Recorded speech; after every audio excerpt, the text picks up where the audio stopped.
This is Cable 18, the Cherry Hill Public Schools television station.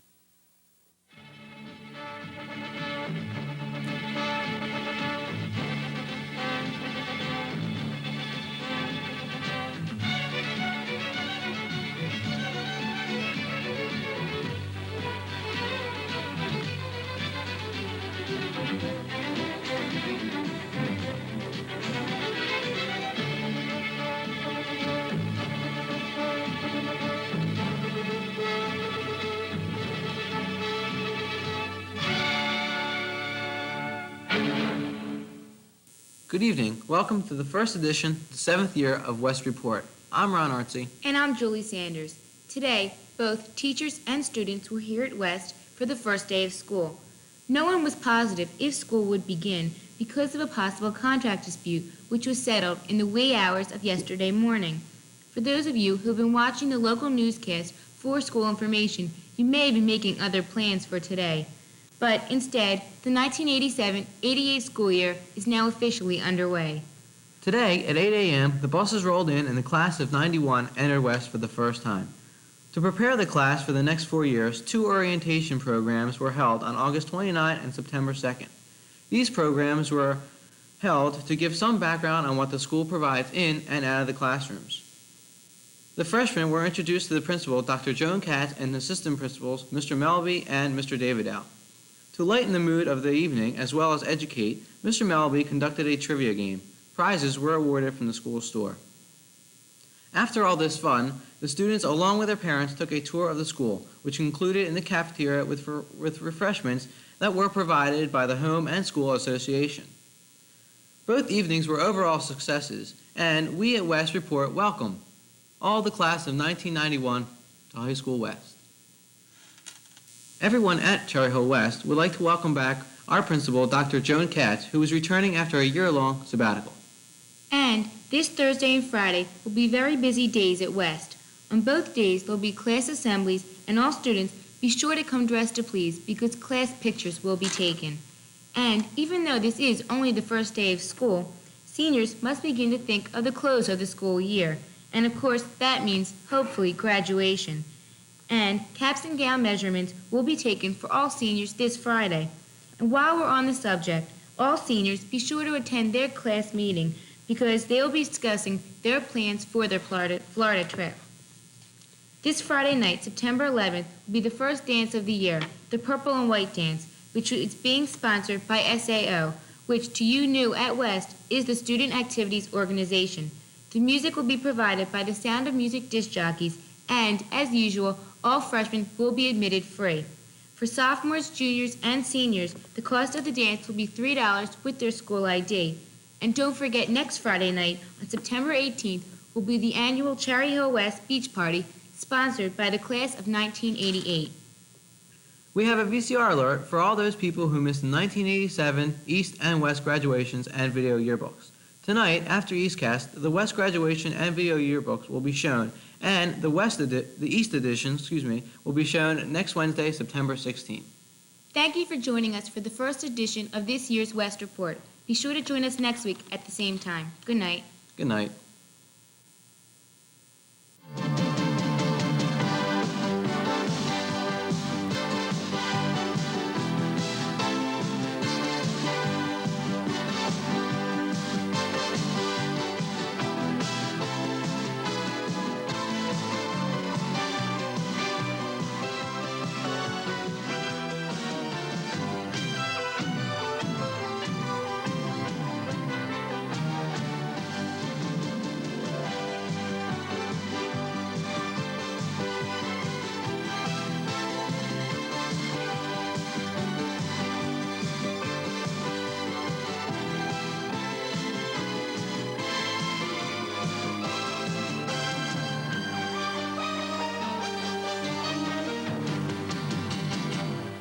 The days are getting shorter, the weather is getting cool. It's time to get off the beach and head back to school.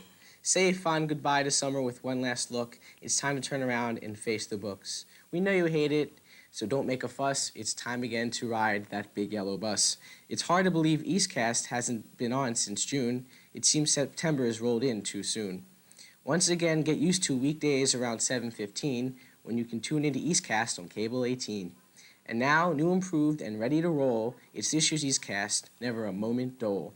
I'm John Kellerman, bringing you news of the first day, freshman orientation, and the band, with me, Valerie Garfield, to lend me a hand. The big story this week is that school did open today and that a teacher strike was averted in the final hours of negotiations. Oh darn. The board and negotiation team agreed upon a tentative package at 4 a.m. yesterday morning. Teachers met at 9 a.m. at the Hyatt in Cherry Hill to discuss the contract and to vote. The meeting disbanded at 10:40 a.m. after the 3-year contract was ratified.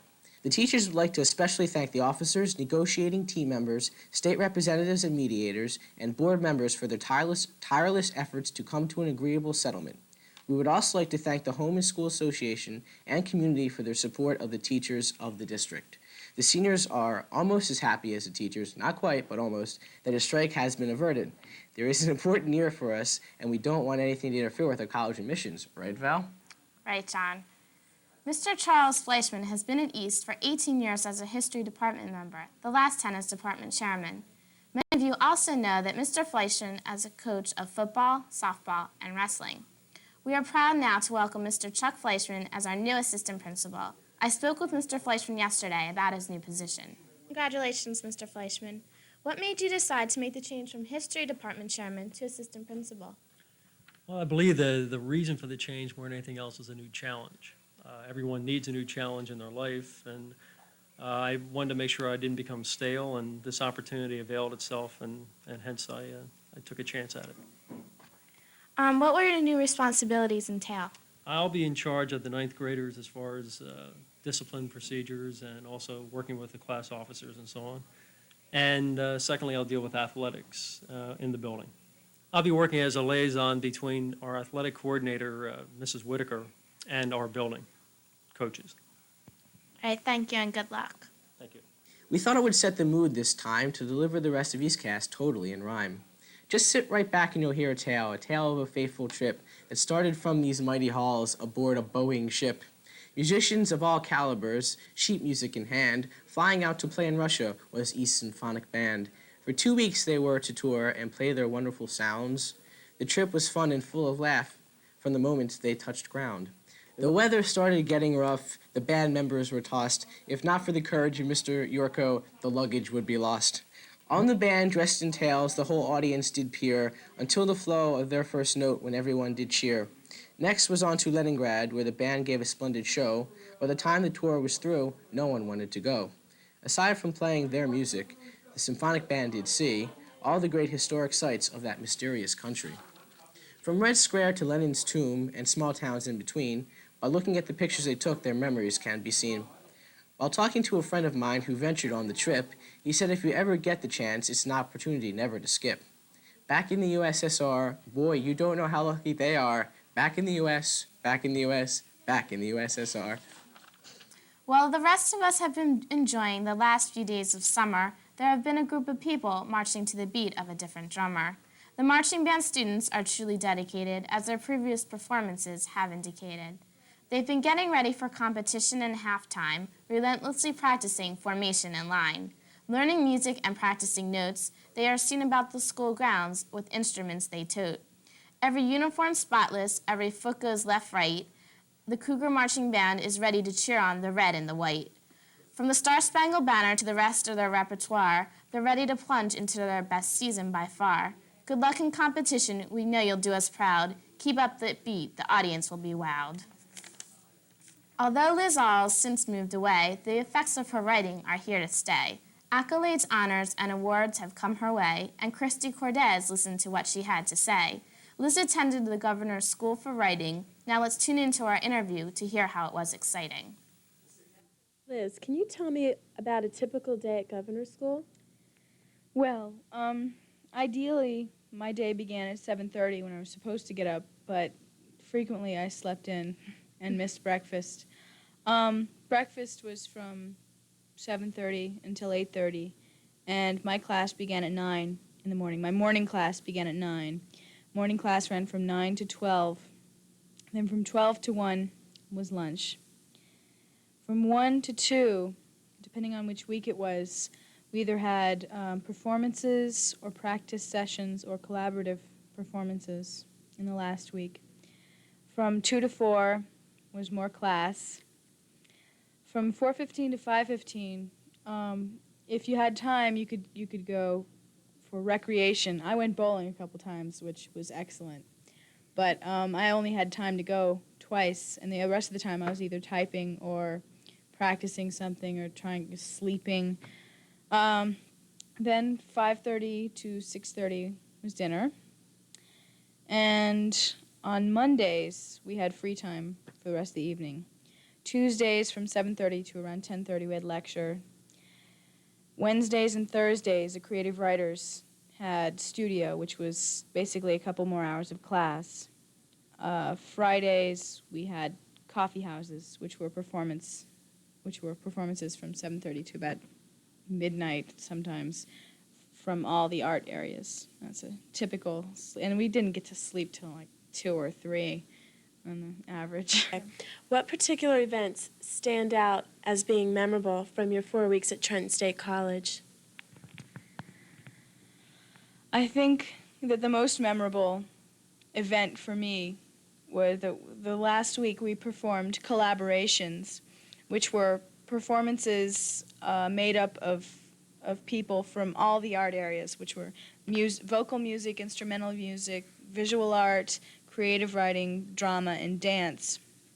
Our particular collaboration, Cyril, a friend I made there, Cyril Johnson, and I worked on our collaboration. We had it scheduled for last. Ours was kind of a combination, collaboration and closing ceremonies. And the thing I really liked about ours was that we had an overall theme about taking with you what you learned at governor's school and taking it out into the real world with you. And we had everyone going out of their art areas. I did a monologue. It was terrifying. Cyril, who was an actor, he danced. We had a dancer doing a monologue. We had visual artists acting and dancing. It was fantastic. That, I think, was the best thing that happened to me there. Okay. How about starting off our year with a Liz All poem? Well, this is from the hot off the presses anthology from Governor's School, The Minimalist Couch, which is probably worth explaining. Maybe I'll do that later on this year, from the Philippines. But I do have a piece in here that I think our cameraman is fond of. It's called Tom in the Storm. First, only peaches, softening to fit together between the splintered slats, soft, hazy summer moons, skins pressed close in one tired embrace. Then the lightning, igniting the air, the humid heat fusing itself into gray cinders, whispering goodbye. The peaches glow like tremendous orange embers in the crate cradled under his arm. Suddenly a wind, and the trees scream their dances, straining against their anchors, cursing the earth and the air. Finally, the rain, whipping our faces awake, and the thunder, pounding its fists on the windows. The peaches are dry in a box on the floor inside, and his arms are now lifted to the sky outside, twisted in a glistening dance of thanks. Oh, thank you, Liz. That was great. I just want to say that we're all going to miss Liz. I'm going to miss everyone. She's going to the Philippines, and we all can't wait to hear for her and receive her tapes from the Philippines. And good luck in the future, Liz. Thanks. Well, next year I'll be off at University of South Carolina, and I'd like to wish all the 1987 graduates a good year. This is Christy Cordes for EastCast. The new kid in school doesn't have to feel left out, because Big Brother, Big Sister is what that's all about. As you know, East is a big place, and it can get rather scary if you don't know a face. Roaming the school, a poor lost soul, memorizing your schedule and classrooms is your main goal. Do not fret, do not fear, for the ever-caring East students are here. Headed by Elena Abrams and yours truly, we took care of every Tom, Dick, Harry, and Julie. We matched our students with them by interest, and by which hobby and activity suited them best. We took them to school and gave them a tour, gave them information, hints, and lots more. No, not an elevator key or a pass to the pool. We wouldn't do that. It's too uncool. They know that we're just a phone call away and that we're here on any given day. Tonight there will be a party to break the ice. Come on, bring a friend. It'll be very nice. I'd like to thank Mr. B and the students who cared and who gave us the time that they could spare, because our motto is we'll bring you a smile and make your memories of East last a while. Can you remember the time in September when you were just entering East, a lowly freshman who has thought of the least? When you got home, you made quite a scene, told your mother you were quitting school at the age of 14. Although upperclassmen seem obnoxious and mean to the core, we know how you're feeling. We've been there before. Don't get too upset. No need to give up heart. East Student Congress comes to the rescue before school starts. Freshman orientation will help you adjust. They talked about clubs and explained lab days, a must. Hearing someone's fresh experiences calms their fears as the anxiously awaited first day of school nears. They seem a little awed by the numerous sports and teams, but don't worry, it's not as fast as it seems. You'll soon get used to counting days, running up 3 flights of steps, and have many of East's peculiar ways. Welcome, freshmen. We hope you enjoy your year. It's a great school, and there's really nothing to fear. Those Monday mornings sure can be tough. Getting through 5 days sure can be rough. But right in the middle of the week, there's something to look forward to. Let's take a peek. Coming soon are features on Boys and Girls State, from what they did to what they ate. We'll be speaking with students from Governor's School about how their learning experience was quite a helpful tool. We hope you have enjoyed our rhyme. Unfortunately, we've run out of time. Thanks a lot to our advisor, Miss Peggy Beck, and our cameraman, Gordon Hampson, who we've made quite a wreck. We know Ophelia and have been wondering what she's done. Well, she's been catching some rays. What a real beach bum. Good night. Thanks for joining us. Tune in next week. It's a must. Good night. She's gonna bark. This is Cable 18, the Cherry Hill Public Schools television station.